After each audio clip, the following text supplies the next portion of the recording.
ড্যাব সংশোধন না হওয়ায় আবাসন ও সহযোগ শিল্পের ব্যবসায় নেতিবাচক প্রভাব পড়ছে বলে দাবি করেছেন আবাসন ব্যবসায়ীদের সংগঠন রিহাবের সভাপতি মোহাম্মদ ওয়াহিদুজ্জামান। মঙ্গলবার প্রেস ক্লাবে এক সংবাদ সম্মেলনে এসব কথা বলেন তিনি। বান্ডেল থাকলে প্রতি সেনমানিতে টাকা বাঁচবে। বিকাশ সেনমানি বান্ডেল কিনে জিতুন প্রতি লেনদেনে। রিহাব সভাপতি বলেন, বৈষম্যমূলক নতুন ড্যাব ও ইমারত নির্মাণ বিধিমালা কেন্দ্র করে দীর্ঘদিন ধরে আবাসন শিল্প সংকটে। নির্মাণ উপকরণে বড় উপাদান রডের চাহিদা প্রায় অর্ধেক কমে গেছে। একইভাবে চাহিদা কমেছে সিমেন্ট, ইট সহ অন্যান্য উপকরণের। এতে উৎপাদন কমে যাওয়ায় লোকবল ছাঁটাই হয়েছে। অর্থনীতিতে গতিশীলতা আনতে আবাসন ও সংযোগ শিল্পের স্থবিরতা থেকে দ্রুত উত্তরণের তাগিদ দেন রিহাব সভাপতি। এজন্য সরকারকে ইতিবাচক ভূমিকা রাখার তাগিদ ব্যবসায়ীদের।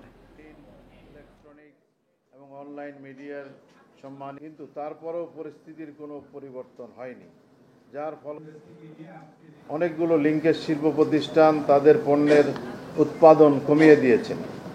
কোনো প্রতিষ্ঠান 3 শিফটের উৎপাদন 2 শিফটে নামিয়ে এনেছেন, আবার কেউ সেটাকে 1 শিফটে নামিয়ে এনেছেন।